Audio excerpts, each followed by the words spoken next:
একটি গণতান্ত্রিক দল, এটি কোনো গুপ্ত দল নয়, এটা কোনো আন্ডারগ্রাউন্ড অর্গানাইজেশন কোনোদিন করেনি।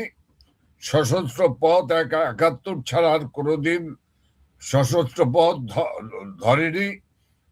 আমরা পরিষ্কারভাবে বলতে চাই, আমাদের নেত্রী শেখ হাসিনা একটি কঠিন এবং কঠিনতম একটি লড়াই কিন্তু করেছেন এবারের নির্বাচনে। সেই লড়াইয়ে শেখ হাসিনা জয়ী হয়েছেন এবং শেখ হাসিনা জয়ী হয়েছেন। জি, বুঝতে পেরেছি। ঠিক যে অধিকাংশ মানুষ ভোট দিতে যায়নি, আপনাদের এই আহ্বানে সাড়া দিয়েছেন, যদিও আপনার আব্দুল হামিদের মতো আপনাদের দলীয় নেতারা ভোট দিতে দিয়েছেন। আমি আগেই বলেছি এটি দুঃখজনক, দুর্ভাগ্যজনক। ওকে, এখন আপনি আমার ওই প্রশ্নটির উত্তর দেন যে ওই বাস্তবতা কি দেশে এখন আছে যে আপনারা নিরপেক্ষ তত্ত্বাবধায়ক সরকারের অধীনে নির্বাচন চান? দেখেন, নির্বাচনটি 12 ফেব্রুয়ারি নির্বাচনটি কেবল হলো। এখন বাংলাদেশে জনাব জাহাঙ্গীর কবির নানক, আপনি 12 ফেব্রুয়ারি নির্বাচনটি কেমন হয়েছে আপনি কিন্তু বলেছেন, এবং এটা ঠিক, এটা একটা পাতানো নির্বাচন হয়েছে, এ ব্যাপারে কোনো সন্দেহ নাই। কিন্তু তারপরেও মানুষ কিন্তু হাফ ছেড়ে বেঁচেছে একদিক দিয়ে। দেখেন, শুধু কি পাতানো নির্বাচন, এই নির্বাচনটি নিয়ে এমন ছেলে খেলা হয়েছে, এমন ছেলে খেলার মতো খেলেছেন ফ্যাসিস্ট ইউনূস, যে কোন সেন্টারে আমি নাম দিতে পারবো যে কোন সেন্টারে 244% ভোট কাস্ট হয়েছে, কোন সেন্টারে 100% ভোট কাস্ট হয়েছে। ওকে, হানা ভোটের ক্ষেত্রে কোনো মিল ছিল না, গরমিল ছিল, সবকিছুই ঘন্টার পর ঘন্টা। যেমন আমি আপনাকে খুব সংক্ষিপ্তভাবে, আপনিও জানেন যে 11টা পর্যন্ত ভোটদানের সংখ্যা ছিল 14.96। এটি নির্বাচন কমিশনের স্বীকার করা। সেই ভোটের সংখ্যা গিয়ে দাঁড়ায় দুপুর 12টার দিকে গিয়ে দাঁড়ায় 32.88%। এরপরে 3.5 ঘন্টায় ভোট প্রদানের হার ছিল প্রতি ঘন্টায় 4.27%। পরের ঘন্টায় ভোট গ্রহণের হার দেখানো হয়েছে 17.92%। অথচ বাংলাদেশের ভোট গ্রহণের ইতিহাসে জানা থাকলে বোঝা যায় যে সকাল 11টা পর্যন্তই হলো ভোট গ্রহণের হার থাকে সর্বোচ্চ। কিন্তু যে ভোট গ্রহণ নিয়ে যা হয়েছে, এটি আজকে যদি আমি বলি তাহলে মনে হবে যে এই ভোটের ফলাফল বা যারা এই ভোটের ফলাফলে, তথাকথিত ভোটের ফলাফলে যারা বিজয়ী হয়েছেন তাদেরকে আমরা মেনে নিতে পারছি না। না সুলতানুর রহমান, বিষয়টি এমন নয়। বিষয়টি এককালের তাদের সহযাত্রী জামাতে ইসলামের নেতৃত্বে জোট, তারা কিন্তু এই নির্বাচনের ব্যাপারে অভিযোগ এবং কঠিন অভিযোগ দায়ের করেছে। এই নির্বাচনে কিন্তু জামিয়াতে উলামা ইসলাম করেছে।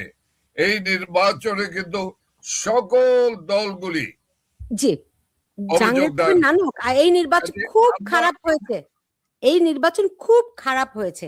আপনার 24-এর নির্বাচনের চেয়ে কি খারাপ হয়েছে? আপনি বলেন এই নির্বাচনটিকে আপনি 24-এর সঙ্গে তুলনা করবেন? মাগরিবের নামাজ পড়ে বিসমিল্লাহ বলে শুরু করছে 11 তারিখ, ভোট কাটা, একটু 1 মিনিট, সেই ভোট কাটা শুরু করেছে, সারা রাত ভোট কেটেছে, ভোট কাটার মহোৎসব করেছে, গোলাগুলি হয়েছে, মারামারি হয়েছে, খুনাখুনি হয়েছে, একে অপরের বিরুদ্ধে অভিযোগ দিয়েছে। আপনি এই ভোটকে 24-এর সঙ্গে তুলনা করলে চলবে না। ওকে, আর তুলনা করলাম না, কিন্তু 24 আপনি স্বীকার করেন 24-এর ভোট কোনো ভালো হয়নি ভোট? না, 24-এর ভোট কেমন হয়েছে সেটা কিন্তু সুলতানুর রহমান আলোচনা বিষয়। সে বিষয় দেখেন আমরা কি আমাদের জনাব জাহাঙ্গীর কবির নানক, সবই তাহলে আলোচনার বিষয়।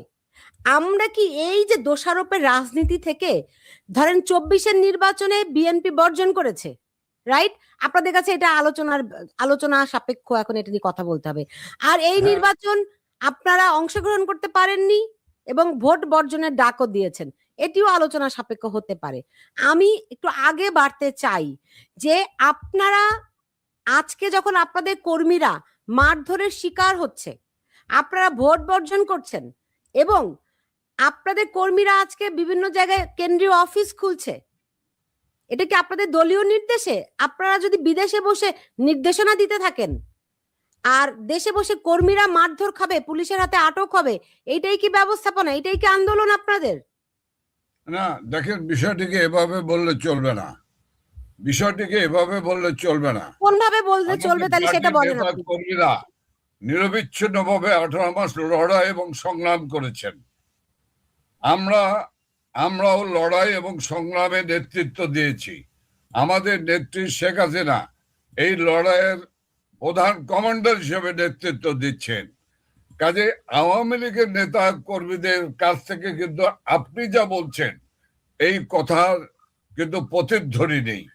তারা কিন্তু সকল না না না, আপনি আমার এখানে যে দর্শকরা বেশিরভাগই আওয়ামী লীগের সমর্থক, তারা এখানে যে প্রশ্ন করছে, তারা এখানে যে প্রশ্ন করছে, আপনি একটু দেখে নিবেন। আমি সব দেখাতেও পারছি না। আমি চেষ্টা করলে তো হবে না। তারা কিন্তু বাস্তব পরিস্থিতি জানে যে মাননীয় নেত্রী সাবেক প্রধানমন্ত্রী শেখ হাসিনা সেদিন যদি বেরিয়ে না যেতেন তাহলে কি ঘটতো সেদিন বাংলাদেশে। মাননীয় নেত্রী শেখ হাসিনা এবং তার ছোট বোন শেখ রেহানা সেদিন কি নিষ্ঠুর নির্মম ভাবে তাদেরকে হত্যা করত, এগুলো কিন্তু আওয়ামী লীগের নেতা কর্মীরা জানে। কেউ কেউ প্রশ্ন করতেই পারে। আমি কোটি কোটি আওয়ামী লীগের নেতা কর্মীর ভিতরে যদি 10 জন প্রশ্ন করে সেটি বলবো না। আমরা কিন্তু প্রতিনিয়ত জেলাগুলির সঙ্গে কথা বলছি, তৃণমূল পর্যায়ে, জেলা, উপজেলা, ইউনিয়ন, ওয়ার্ড পর্যায় পর্যন্ত আমরা কথা বলছি। কাজে আমরা কিন্তু ভেরি ক্লোজ কানেক্টিভিটিতে আছি। নেত্রী কথা বলছেন। আর আজকে যে পরিস্থিতি দাঁড়িয়েছে, এই পরিস্থিতিতে নেতা কর্মীরা অবশ্যই একটি প্রত্যাশা দেখতেই পারে, একটি প্রত্যাশা থাকতেই পারে। সেই প্রত্যাশার জায়গাটা এক একজনের এক এক ধরনের হতে পারে, তাই না? Let us see. আমাদেরকে দেখতে হবে একটি পরিবর্তিত পরিস্থিতি। সেই পরিবর্তিত পরিস্থিতির আলোকে আমাদেরকে অপেক্ষা করতেই হবে। রাজনীতি ইটস এ লং রেস। জি, সেই ক্ষেত্রে আপনাদের কর্মীরা ধরেন আজকে আপনার কোথায় যেন পার্টি অফিস খুলেছে, পুলিশ তাদেরকে ধরে নিয়ে গেছে। এর আগে পঞ্চগড়ে অফিস খুলেছে, পুলিশ তাদের ধরে নিয়ে গেছে। 32 নম্বরে গিয়েছে, পুলিশ তাদের ধরে নিয়ে গেছে, যদি ছেড়ে দিয়েছে। কিন্তু এই যে কর্মীরা নিজ দায়িত্বে নিজে থেকে অফিস খুলছে, এটা কি, এই ব্যাপারে কি আপনাদের কোনো কেন্দ্রীয় নির্দেশনা আছে? না, দুঃখিত, আমাদের কোনো কেন্দ্রীয় নির্দেশনা নেই। আমাদের নেতা কর্মীরা অনেক জায়গায় স্বতঃস্ফূর্ত হয়ে, আবেগপ্রবণ হয়ে বিভিন্ন জায়গায় অফিস খুলেছেন। বা আমি বলবো যে ঢাকা বিশ্ববিদ্যালয়ের নীল দলের সভাপতি ডক্টর জামালউদ্দিন যে কর্মসূচি দিয়ে 32 নম্বরে গিয়েছিলেন, এটা তার আবেগ, তার বুকের ভিতর চূর্ণ বিচূর্ণ। আপনাদের আবেগ আসে না? আমাদের আবেগ ছিল না। আবেগ ছাড়া কি আমরা 69 থেকে এই 2024-এ আসতে পেরেছি? আলাউদ্দিনের স্বপ্নে প্রদত্ত মহৌষধের মতো আমরা আবিষ্কার হয়েছি। কিন্তু আপনাদের উপর যেই পরিস্থিতি সৃষ্টি হয়েছে, একটা দলের শীর্ষ নেতা হিসেবে এই ব্যর্থতার দায় কি আপনারা নেবেন না? আমি সফলতার ব্যর্থতা এখনই আমি মূল্যায়ন করতে চাই না। এখন এমন একটি সময় এবং পরিবেশ পরিস্থিতি যখন এই বিষয়গুলি আলোচনা, আমি বলতে পারি, আমি ব্যক্তিগতভাবে আমি এটাকে অনুৎসাহিত করতে চাই। কার কি ব্যর্থতা ছিল, সফলতা ছিল, কি ছিল, এগুলো আমি অনুৎসাহিত করতে চাই। এখন আলোচনা হলো আমাদেরকে সারভাইভ করতে হবে, আমাদেরকে এগিয়ে যেতে হবে, আমাদেরকে এগিয়ে যেতে হবে, আমাদেরকে রাজনৈতিকভাবে বাংলাদেশ আওয়ামী লীগকে ঘুরে দাঁড়াতে হবে। জি, এখন আপনাদের যারা নিশ্চয়ই লক্ষ্য করেছেন বাংলাদেশে এই সাম্প্রদায়িক জঙ্গি গোষ্ঠী যেভাবে উত্থান হয়েছে, এই উত্থানে আমি অনেক আতঙ্কিত। অনেক জেলাগুলি আছে যে জেলাগুলিতে হোয়াইট ওয়াশ হয়ে গিয়েছে, তারা দখল করে নিয়েছে। এটিকে দখল, এটা কারণ হলো একটি, এই নির্বাচনে আওয়ামী লীগের অনুপস্থিতি। আওয়ামী লীগ যদি থাকতো তাহলে এই জঙ্গি সাম্প্রদায়িক গোষ্ঠী 8%-এর বেশি সুলতানা রহমান তাদের ভোট নেয়, তাদের 8টা থেকে 10টির বেশি আসন নেওয়া, আসন পাওয়া চিরদিনই সম্ভব হয়নি, কোনোদিনই সম্ভব হয়নি। এবারে 24-এর নির্বাচনেও যদি আওয়ামী লীগ অংশগ্রহণ করত তাহলে তাদের পায়ের তলে মাটি থাকতো না। কিন্তু বুঝলাম আপনাদের কথা সবই বুঝলাম। এটা তো বাংলাদেশে এই যা ঘটেছে, এটা তো মানে এই নির্বাচন বলেন, হ্যাঁ না ভোট বলেন, অনেক কিছুই নতুন কিছু ঘটেনি। আমি তো দেখি 75-এর পুনরাবৃত্তি ঘটেছে। তো এরকম একটা ঘটনা আবারও যে ঘটতে পারে, আপনাদের মাথায় কি বিন্দু মাত্র সেই সম্পর্কে ধারণা ছিল না? 1 নাম্বার। 2 নাম্বার, যদি ধারণা থেকে না থাকে সেটি তো আওয়ামী লীগের নেতৃত্বের ব্যর্থতা। আমি ধারণা ছিল না এই কথা তো আমি বলছি না, ধারণা তো ছিল। আমাদের নেত্রী শেখ হাসিনা অনেক 6 মাস আগ থেকে আগাম বার্তা দিয়েছেন, সে কথাগুলি আপনাদের মনে নেই?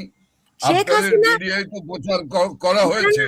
জনাব জাহাঙ্গীর কবির নানক, শেখ হাসিনা নিশ্চয়ই বার্তা দিয়েছেন, কিন্তু দলগতভাবে তো আপনাদের কোনো প্রস্তুতি মানুষ দেখে নাই। আপনাদের ওয়ার্ড লেভেলে পর্যন্ত কমিটি নাই।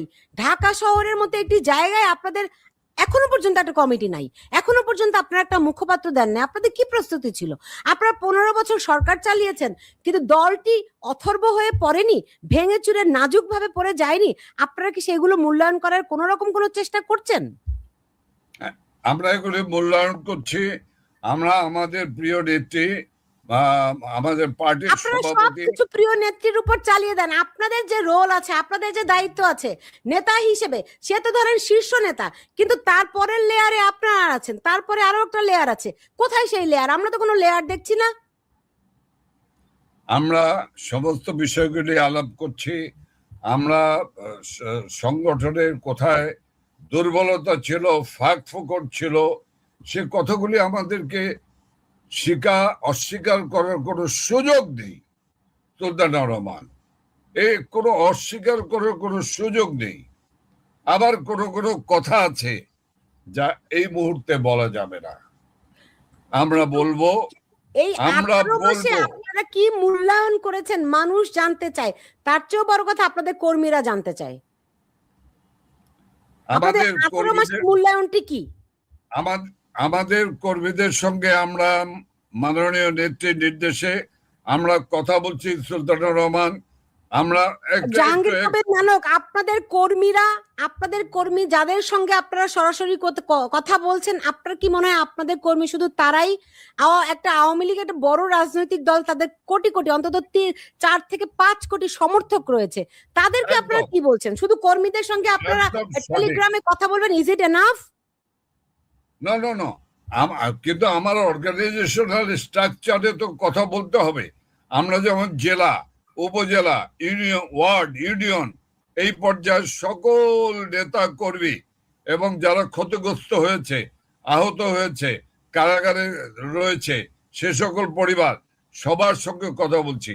আমি আপনাকে বলছি যে দিনাজপুর একটি জেলা, সেই জেলায় আমরা সর্বমোট 3 দিনে 17 ঘন্টা কথা বলেছি। এমন একজন কর্মী নাই যার কথা আমরা ধীর স্থির ভাবে না শুনেছি। আমরা এভাবে শুনছি। আপনাদের আমরা কথা কর্মীদের শুনছি। পেটে ভাত নাই, থাকার জায়গা নাই। এখন এই নির্বাচনের পর তারা মনে করছে হয়তো ঘরে ফিরতে পারবে, কেউ কেউ পার্টি অফিস খুলছে। তাহলে আপনি আবার বললেন আমাকে আপনারা এরকম কোনো নির্দেশনা দেননি, তাহলে তারা খুলছে কেন পার্টি অফিস? তাদের আকাঙ্ক্ষা কি আপনারা ধারণ করতে পারছেন?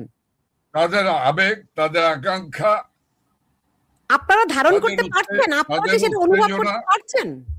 তাদের ভালোবাসা খুলতেই তো পারে।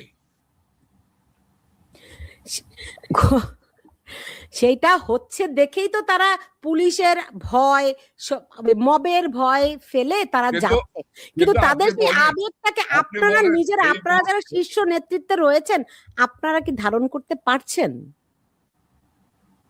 আমি বুঝছি না আপনি কি বলতে চাচ্ছেন, তবে আমি আপনাকে বলি সব কিছুই একটি সংগঠিত ভাবে হওয়া উচিত। আমি সারা দেশের নেতা কর্মীদেরকে আমি বলবো সংযত থাকুন, স্থির থাকুন। যে কোনো নির্দেশনা কেন্দ্র থেকে মাননীয় নেত্রী সহ আমরা দেব, সেই নির্দেশনাকে অনুসরণ করার জন্য আমি অনুরোধ করব। কারণ বিচ্ছিন্ন কোনো ঘটনা হলে তাদের উপর প্রচন্ড চাপ সৃষ্টি হয়, গ্রেপ্তার হবে, ইত্যাদি ইত্যাদি হবে। কাজেই আমি সবাইকেই আমি স্বনির্বন্ধ অনুরোধ করব, দেখুন আমাদেরকে অত্যন্ত বুঝে শুনে পা ফালাতে হবে, পদক্ষেপ দিতে হবে। মনে রাখতে হবে বাংলাদেশ আওয়ামী লীগকে নিয়ে সবাই আতঙ্কিত, ভয় ভীত, সন্ত্রস্ত। সেই কারণেই তো আওয়ামী লীগকে নিষিদ্ধ করেছিল, সেই কারণেই তো আওয়ামী লীগকে নির্বাচন থেকে বাইরে রেখেছিল। ৬২% মানুষকে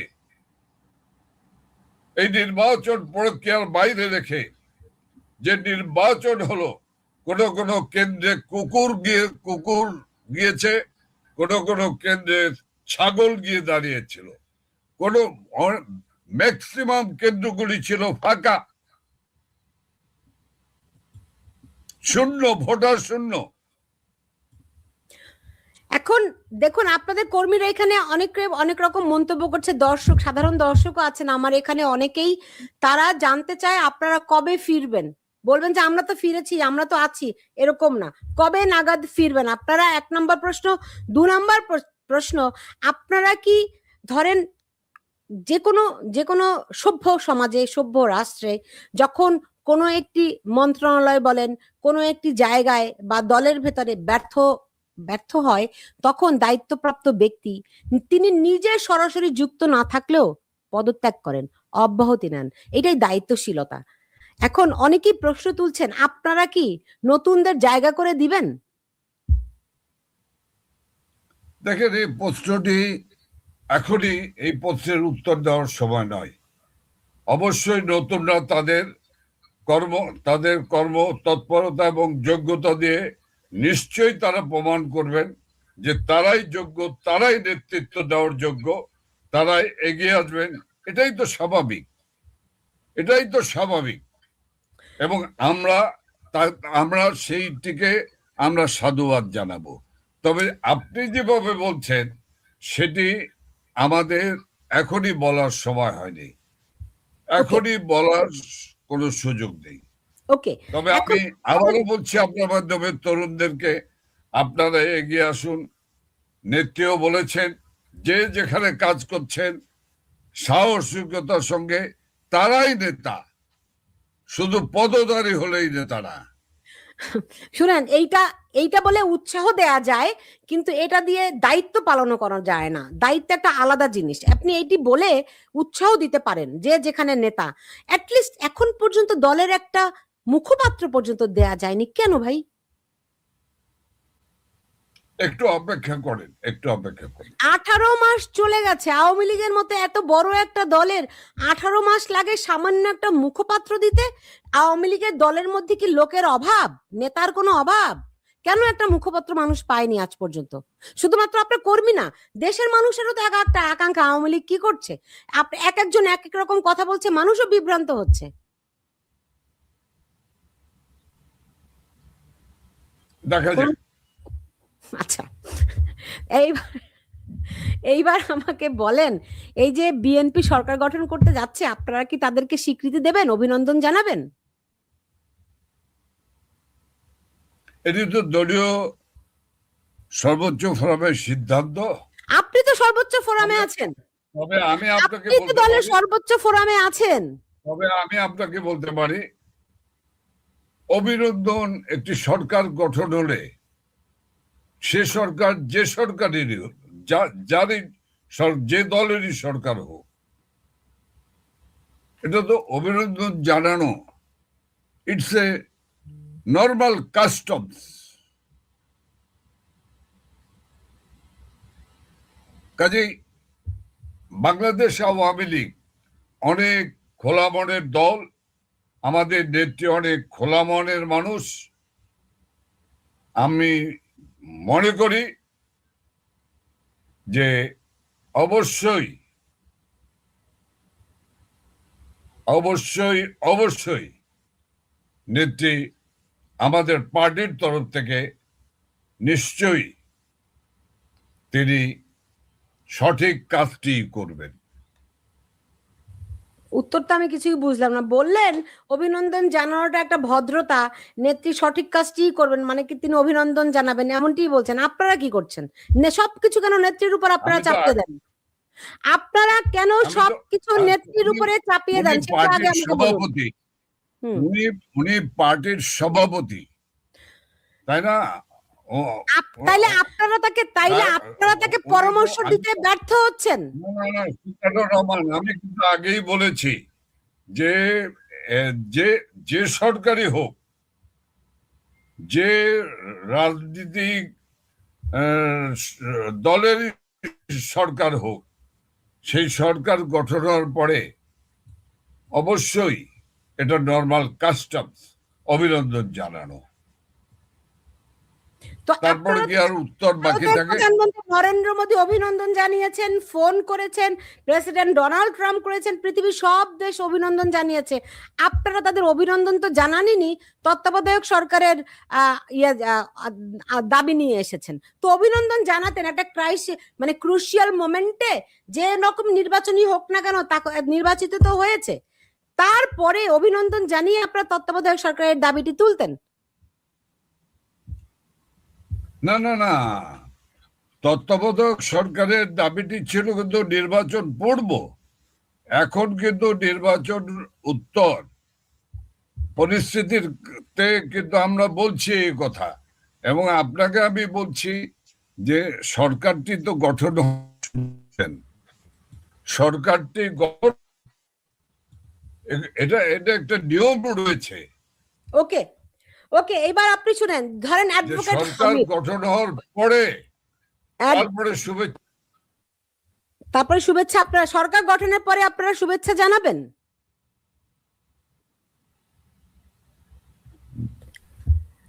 নানক ভাই, আমি কিন্তু আপনার কথা বুঝতে পারি নাই। আমিও বুঝতে পারছি না। ওকে, আমি বললাম সরকার গঠনের পরে কি আপনারা শুভেচ্ছা জানাবেন? অপেক্ষা করুন, দেখুন। তবে বলে রাখি, আমাদের নেত্রী, আমাদের পার্টি অনেক খোলা মনের দল।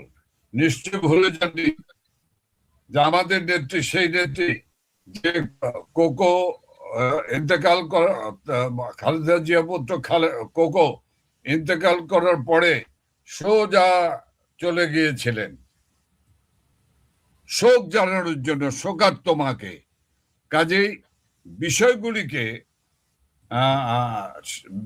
সেভাবেই কিন্তু ভাবতে হবে।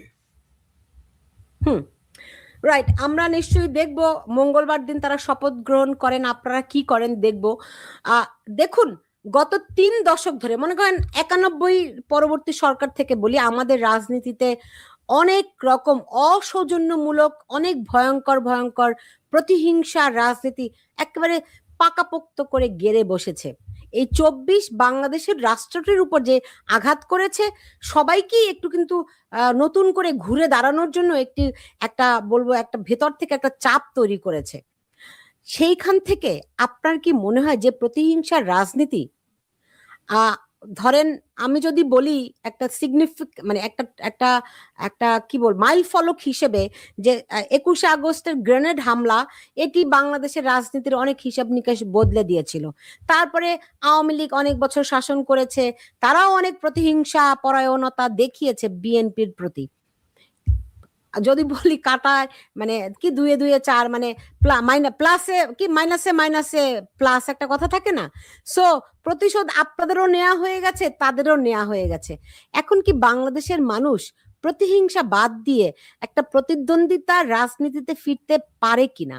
আপনাদের দায়িত্ব কিনা সেই উদ্যোগটি নেয়ার? আপনারা এখন ব্যাকফুটে আছেন, আপনারা বলতেই পারেন, কিন্তু কিন্তু বিএনপির সঙ্গে সেই সমঝোতার করার প্রচেষ্টাটা খুবই অন্তর থেকে আপনারা করবেন কিনা? দেখেন সুলতানুর রহমান, আমরা আমাদের পার্টি বাংলাদেশ আওয়ামী লীগ এই উদারতা নিয়ে কাজ করেছে। দীর্ঘ 15 বছর 7 মাস রাষ্ট্র পরিচালনা করেছেন, শান্তির সুবাতাস সৃষ্টি করেছেন। আজকেও আপনার কথার সঙ্গে আমি তাল মিলিয়ে বলতে চাই, আমি একজন মুক্তিযোদ্ধা হিসেবে আমিও চাই বাংলাদেশে প্রতিহিংসা রাজনীতির কবর রচনা হোক, আমরা যেন একটি প্রতিদ্বন্দ্বিতাময় সুস্থ ধারার রাজনীতিতে বাংলাদেশ যেন ফিরে আসতে পারে, এটি আমার কাম্য। তো সেই ক্ষেত্রে গত 15 বছরে আপনারা যে ভুল ভ্রান্তিগুলো করেছেন, সেগুলি আইডেন্টিফাই করে আপনারা কি একটু দুঃখ প্রকাশ করতে পারেন? শুরুটা আপনারাই করলেন না হয়। দেখেন, আপনি যতই আমাকে উত্তেজিত করেন, আমি এই মুহূর্তে উত্তেজিত হব না। আপনি বলেছেন তাই আমি বলছি। আমি আপনাদের কর্মীদের মনের কথাগুলো বলছি। এখানে অনেকেই আমাকে মন্তব্য করছেন। বহু ঘটনা বাংলাদেশে রয়েছে। আমাদের নেত্রী বঙ্গবন্ধু কন্যা শেখ হাসিনাকে 22 বার হত্যার চেষ্টা করা হয়েছে। আমি কি ভুলে যাব? আমার হৃদয় থেকে কি সেগুলো মুছে ফেলা যাবে? আমি সারা বাংলাদেশে লক্ষ লক্ষ নেতা কর্মীর বাড়িঘর জ্বালিয়ে দেওয়া হয়েছে। জাহাঙ্গীর কবির নানক, আমি বলি, আপনাদের এই কথাগুলো তো আমরা সবাই জানি। আপনি না বলেছেন যে আপনারা বড় উদার মনের দল, আপনি না বলেছেন যে শেখ হাসিনা কোকর মৃত্যুর পরে খালেদা জিয়ার বাড়িতে গেছিলেন, রাইট? সুলতানুর রহমান, আমি আপনাকে বলি, আমরা যদি উদার ভিত্তিক একটি রাজনৈতিক দল না হয়ে থাকি, তাহলে আপনি নির্বাচনটি একবার পার্থক্য করেন তো। এবারে নির্বাচনে একটি ভোট কেন্দ্র পড়ে যায়নি, অগ্নিদগ্ধ হয়নি। এবারে নির্বাচনে কোনো প্রিজাইডিং অফিসার দগ্ধ হয়নি। এবারে নির্বাচনে কোনো ভোটাররা দগ্ধ হয়নি, কারণ আমাদের নেত্রী শেখ হাসিনা বলেছেন যে নির্বাচনকে বর্জন করার জন্য শান্তিপূর্ণ উপায়। তিনি যদি বলতেন নির্বাচনকে প্রতিহত করো, বাংলাদেশ আওয়ামী লীগের সেই ক্ষমতা রয়েছে বাংলাদেশের মাটিতে সুস্থভাবে নির্বাচন করা। ইউনুসের বাধ্যতার পক্ষেও সম্ভব ছিল না। কিন্তু আমরা সুস্থ ধারার রাজনীতি চেয়েছি, আমরা একটি সুষ্ঠু পরিবেশ চেয়েছি, যেই কারণেই তো আজকে বাংলাদেশে একটি পরিবেশে নির্বাচন হয়েছে। আমাদের নেত্রী শেখ হাসিনা, সেই কারণে নির্বাচন হয়েছে। কিন্তু একবারে ভেবে দেখেন তো, এর আগে 24-এর আগের নির্বাচন, কত মানুষ মারা গেল, কত গাড়ি পোড়া গেল, কত বাসের ভিতরে যাত্রী সহ অগ্নিদগ্ধ হলো, জি কত মায়ের কোল খালি হলো। জি জি, সেই জন্যই আমি বলছি আমরা আগে বাড়তে পারি কিনা। আচ্ছা, বুঝতে পারছি, আপনারাও কেউই ভুলবো না আমরা, এই আর কি। এরকমই না, এখন দলমোচা আমরা কোনো কিছু করি নাই, আমরা কোনো কিছু করি নাই, এটাকে কি আমাদের দুর্বলতা মনে করেন? অনেকেই তাই এটি মনে করে যে আপনাদের আপনাদের, করার সক্ষমতা নাই দেখে আপনারা করেন নাই কিছু। না, এটি সঠিক নয়, এটি ভুল ধারণা, ওকে, ঠিক আছে, এটি ভুল আমাদের ধারণা। নমনীয়তা, এটি আমাদের গণতন্ত্রের প্রতি শ্রদ্ধা। জি, এইবার আমাকে বলুন, দেখুন আজকে তারেক রহমান আহ, জামাতের আমির শফিকুর রহমানের বাসায় গেছেন, তিনি নাহিদ ইসলামের বাসায় গেছেন, এবং অ্যাট দ্য সেম টাইম খুলনায় আওয়ামী লীগের অফিসে আবার আগুন করা হয়েছে, ভাঙচুর আগুন দেওয়া হয়েছে। চাঁদপুরে একটা দেখলাম আওয়ামী লীগের অফিসে আগুন দেওয়া হয়েছে, বিভিন্ন জায়গায় কর্মীদেরকে গ্রেফতার করা হয়েছে। এগুলো তাহলে কিসের আলামত? আপনার কাছে কি মনে হয় 24 শেষ হয়ে গেছে, নাকি এখন নতুন ফর্মুলায় তারেক রহমানের নেতৃত্বে, এতদিন এতদিন ছিলেন ডক্টর কি বলে ডক্টর ইউনুস, এখন সেই ভূমিকাটি, সেই দায়িত্ব কি আহ, তারেক রহমান কাঁধে তুলে নেবেন বলে মনে হচ্ছে আপনাদের? আমি কিন্তু খুব, সমস্ত বিষয়টি নিয়ে আমি কিন্তু খুব আতঙ্কিত। কোন দিকে যাবে বাংলাদেশ? নবনির্বাচিত সরকার কিভাবে এই বাংলাদেশকে নিয়ে যেতে চান? এই বাংলাদেশের 62% মানুষের প্রতিনিধি বাংলাদেশ আওয়ামী লীগকে নিশ্চিহ্ন করার জন্য আর কি পরিকল্পনা রয়েছে? ন্যায় সুস্থ ধারায় সকল মানুষকে সম্পৃক্ত করবে দেশের উন্নয়নে, এই বিষয়গুলি প্রশ্ন রয়েছে। যে প্রশ্ন, জিজ্ঞাসা, যে বিষয়গুলি সুলতানা রহমান এখন বলা যাবে না। বৃক্ষ তোমার নাম কি, ফলে পরিচয়, দেখা যাবে, অপেক্ষা করুন। তো সবকিছুর জন্য অপেক্ষা করতে আপনি বলছেন, তো 18 মাস তো আপনাদের দলের নেতা কর্মী সমর্থকরা অপেক্ষা করেছে। তো এই অপেক্ষার কি কোনো মানে সময়সীমা আছে, যে কতদিন অপেক্ষা, মানে আর কত আপনাদের কর্মীদের প্রাণ গেলে আপনাদের অপেক্ষার প্রহর শেষ হবে? আপনারা আপনাদের দেশ মানে কর্মীদের, জি বলুন। আপনি আপনি আপনি এটাকে সময় সময় সময় দিয়ে, সময় কষ্ট করে যুদ্ধ হয় না, মারামারি হয় না। আমরা তো মারামারি করতে চাচ্ছি না, আমরা চাচ্ছি দেশকে একটি সুস্থ ধারায় ফিরে আসুক। দেশটিকে ইউনুস ধ্বংস করে দিতে সমস্ত খাত, শিক্ষা, অর্থ, কৃষি থেকে শুরু করে এবং আইন শৃঙ্খলা বাহিনীর মধ্যে যে বিশৃঙ্খলা তৈরি হয়েছে, সমস্ত কিছু ধ্বংস করে দিয়েছে। সর্বশেষ যা ছিল সবই ধ্বংস করে দিয়েছে। তাহলে আমাদের কি উপায় এখন? এখন উপায় হলো একটি জাতীয় ঐক্যমতের ভিত্তিতে দেশটিকে পরিচালনা করা, প্রতিহিংসাকে পরিত্যাগ করা। এই প্রতিহিংসা যদি পরিত্যাগ করে যদি রাজনীতিটা করা যায়, তাহলে অবশ্যই সকলেই দেশ উপকৃত হবে। জি, আপনার কাছে কি মনে হয় এই সরকার মানে তারেক রহমানের সরকার কি আওয়ামী লীগের প্রতি নমনীয় হবে? আপনার কাছে কি মনে হয়? এই উত্তরটি যে আমি এখন দিতে পারবো না সুলতানা। ওকে, বুঝতে পেরেছি। আমি কিন্তু এক যেই কথায় আলামত প্রকাশ মর্নিং করেছি, শোজ দ্য ডে, এক কথায় আমি কিন্তু এক কথায় প্রকাশ করেছি, বৃক্ষ তোমার নাম কি ফলে পরিচয়। বুঝতে পেরেছি। যদি নমনীয় না হয়, যদি সবার রাজনীতি করার পথ উন্মুক্ত না করে, আপনারা কি করবেন?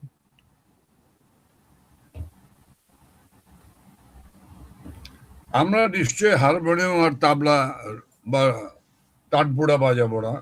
আমরা আমাদের রাজনীতি করব, আমরা দলকে সংগঠিত করব, আমরা দলকে সুসংগঠিত করব, আমরা দলকে নিয়ে সামনের দিকে এগিয়ে যাব, তারপর কাম হোয়াট মে। ওকে, এখন মর্নিং শোজ দ্য ডে যদি হয়ে থাকে, এই যে কয়টা ঘটনার কথা আমরা বললাম, যে যেসব জায়গায় আওয়ামী লীগের অফিস খোলার চেষ্টা করা হয়েছে সেখানে পুলিশ গিয়ে হামলা চালিয়েছে, তাদেরকে আটক করেছে, বিএনপির এবং ছাত্র দলের কর্মীরাও গিয়ে হামলা চালিয়েছে, তো এই এই নমুনা তো কি আপনারা মনে করেন কোনো শুভ নমুনা? এটা হতে পারে নাকি এটা বিচ্ছিন্ন? এটা শুভ নমুনা হতে পারে? এটা কি এটা শুভ নমুনা অবশ্যই হতে পারে না। আপনাদের কর্মীরা যেমন আপনাদের নির্দেশনা ছাড়াই পার্টি অফিস খুলতে উদ্যোগ নিয়েছে, ঠিক তেমনি করেই তাদেরও দলের সেন্ট্রাল কমান্ডের কোনো নির্দেশনা ছাড়াই তারা নিজ দায়িত্বে এলাকায় এলাকায় এগুলো করতে পারে, পারে তো নাকি? এটা কি এই মুহূর্তে ঠিক? আমি ব্যক্তিগতভাবে আমার সকল নেতা কর্মীদেরকে বলবো যে একটু অপেক্ষা করুন, একটু দেখুন, একটু বুঝুন, তারপরে পদক্ষেপ দিন, নতুবা অনেক বড় ভুল হয়ে যেতে পারে। নানক ভাই, এখানে একজন মন্তব্য করেছেন যে আপনাকে অনুরোধ জানিয়েছেন যে সুলতানা রহমানের শোতে যেন না আসেন আর। এই ব্যাপারে আপনার মন্তব্য চাই, আর ভবিষ্যতে আসবেন কিনা, আশা ভুল হয়েছে কিনা? কি কারণে? আমি তো বেশি বেশি আসতে চাই। উনি কি চান না যে আমি আসি? উনি কি চান না আমি আসি? আপনাদের লোকেরা চাই কিনা, মানে আওয়ামী লীগের বিরুদ্ধে একটা বড় অভিযোগ কি তারা সমালোচনা সহ্য করতে পারে না, কেউ প্রশ্ন তুললে সেটি তারা নিতে পারে না, তখন তাদেরকে জামাতি ট্যাগ দিয়ে দেয়া হয়। আসলে আসলে যে বন্ধুটি বলেছেন সে বন্ধুটিকে আমার সম্পর্কে আরো জানতে বলবো। আমি এমন একটি মানুষ যে আমি রাত ভর বসে আমার বিরুদ্ধে কোনো কথা থাকলে আমি সেটা শোনার মতো ধৈর্য আমার রয়েছে, আমি শুনে থাকি। যে আমি শেষ করব, এখানে আরেকজন আপনি ধারণা করবেন না যে সুলতানা রহমানের কঠোর কঠোর কোনো প্রশ্নর কারণে আমি ভয় পালিয়ে যাব। আমি বরঞ্চ আপনাকেও আবেদন জানিয়ে গেলাম বন্ধুটি, যে কোনো সময় যে কোনো পরিস্থিতি যা ইঙ্গিত দিয়েছি, আমি চেয়ে সুলতানা রহমানকে বলবো যে আজ আমি কথা বলবো, আমাকে আপনার মিডিয়াতে নিন। জি, থ্যাংক ইউ। এখানে আরেকজন একটা মন্তব্য করেছেন, যে যাই বলুক না কেন তারেক রহমানের উপর নির্ভর না করে আপনারা আপনাদের নিজেদের রাজনীতিটি করুন। এই যে এখানে আমি মন্তব্যটা দেখাচ্ছি, তৃণমূল কর্মীদের সঙ্গে যোগাযোগ করুন, যারা ভোটদানে বিরত থেকেছেন তাদের সাথে যোগাযোগ করুন। আপনাদের সেই যোগাযোগ কি আছে? দলের জন্য ভবিষ্যৎ নির্দেশনা কি আছে?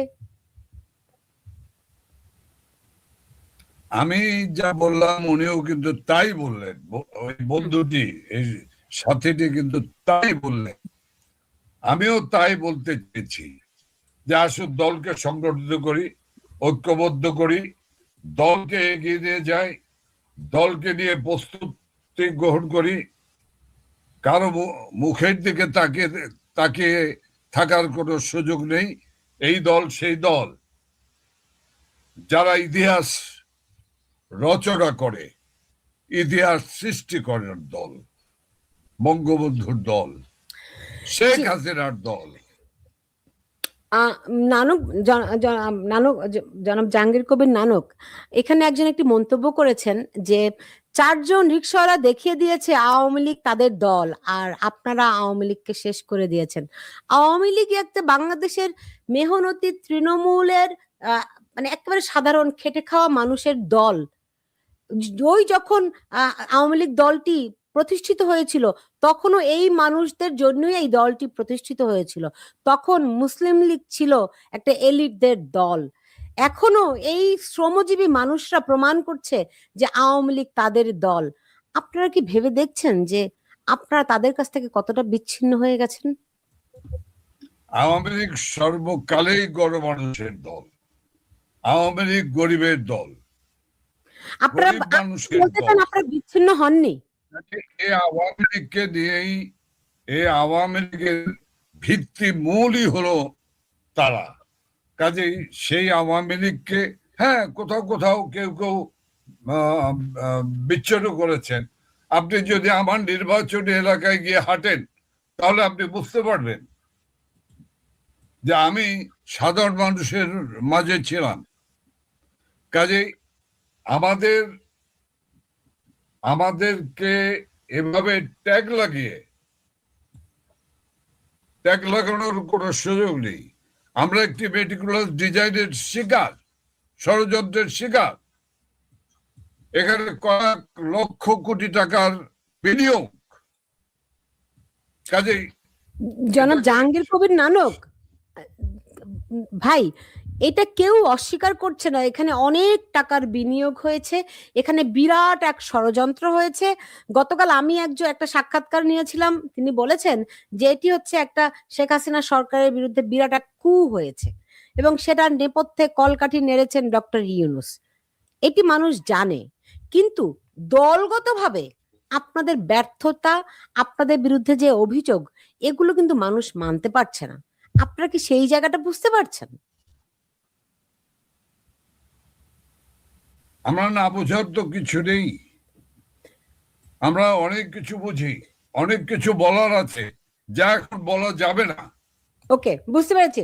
এখন আমি শেষ করব জনাব জাহাঙ্গীর কবির নানক, আমি শেষ করব। এখানে একজন মন্তব্য করেছেন যে আমাদের তৃণমূল কর্মীদের আস্থার প্রতীক বীর মুক্তিযোদ্ধা জাহাঙ্গীর কবির নানক। আমি আগেও একবার আপনাকে বলেছিলাম, আমি বিভিন্ন সময়ে ধরেন বিডিআর হামলার সময়ে আমি দেখেছি শেখ হাসিনা আপনার উপর আস্থা রেখেছেন। এই 24-এর যখন আন্দোলন হয় 3 আগস্ট আমি দেখেছি যে শেখ হাসিনা আপনাকে দায়িত্ব দিয়েছিলেন সমঝোতা করার জন্য। তো আপনার উপর কি শেখ হাসিনার আস্থা কিছুটা কমে গেছে নাকি? তো এখন তো তাকে দেখছি না যে তিনি আপনার উপর কোনো আলাদা করে কোনো দায়িত্ব দিচ্ছেন। আমার তো একটু জিজ্ঞাসা করতে হবে যে আমার উপর আস্থা কমেছে কিনা আমার নেত্রীর কাছে। জিজ্ঞেস করতে হবে কি বলে। তবে আমার নেত্রীর তিল পরিমাণ কোনো আস্থা কমেনি। আমি আশ্বস্ত করতেছি আপনার মাধ্যমে সারা বাংলাদেশের নেতাকর্মীদেরকে যে তিল পরিমাণ আস্থা কমে। জি, এখানে একজন মন্তব্য করেছেন, একজন প্রশ্ন পাঠিয়েছেন আমাকে মোবাইলে। 3 নভেম্বর যেমনি ভাবে আমাকে দায়িত্ব দিয়েছিলেন, 4 নভেম্বর আমি সর্বশেষ প্রেস ব্রিফিং করেছিলাম। সেই প্রেস ব্রিফিংটা শুনে নিন কি বলেছিলাম আমি, আর প্রতিটি লাইন আপনারা পড়বেন। আপনার মাধ্যমে দর্শক শ্রোতাদেরকে বলছি, আবার যখন আমি নিরাপদ স্থানে চলে আসলাম 19শে আগস্ট, সেই 19শে আগস্ট আমি সর্বপ্রথম আমাদের নেত্রীর নির্দেশে সর্বপ্রথম আমি লাইভে গিয়ে আমি কথা বলেছি এবং আমি বলেছিলাম আমার প্রিয় আওয়ামী লীগ আওয়ামী লীগের নেতা কর্মী ভাই ও বন্ধুগণ, আপনারা আমি শেষ করব, একটু লম্বা হয়ে যাচ্ছে। আমি এই অনুষ্ঠানটি খুব সংক্ষেপ করতে চেয়েছিলাম কিন্তু হলো না। 2টি প্রশ্ন এখানে একটি মন্তব্য করেছেন, প্রশ্ন করেছেন, এটি আমি ঠিক জানি না আপনার জানা আছে কিনা। চট্টগ্রাম এবং বিভিন্ন জেলায় কমিটি দেওয়া হচ্ছে, এই কমিটি কি স্বচ্ছ স্বচ্ছ হবে নাকি আগের মতো সুবিধাবাদীদের জায়গা হবে? কিসের কমিটি দেওয়া হচ্ছে? আমি আমি নিজে বিভিন্ন শুনেছি যে ছাত্রলীগের কমিটি হচ্ছে, স্বেচ্ছাসেবক লীগের কমিটি হচ্ছে, মানে আওয়ামী লীগের যে অঙ্গ সংগঠনের বিভিন্ন রকম কমিটি হচ্ছে বলে আমি গত মাস দুয়েক ধরেই শুনে আসছিলাম। তো এরকম কোনো ব্যাপার আছে কিনা? কাদেরকে আপনারা সেই কমিটিগুলোতে নিচ্ছেন? দেখেন, এটি তো আমার জানার কথা না। ওকে আমি আওয়ামী লীগ করি। হ্যাঁ, এটি এরাই জানার কথা, এদেরকে জিজ্ঞাসা করবেন। ওকে আরেকজন একটি মোবাইলে আমাকে প্রশ্ন পাঠিয়েছেন যে আওয়ামী লীগের উপর তো নিষেধাজ্ঞা আছে, রাইট? কার্যক্রমের উপর নিষেধাজ্ঞা আছে। এই নিষেধাজ্ঞা উঠাতে আপনারা কি আইনি পদক্ষেপ নেবেন? কারণ আমি দেখলাম যে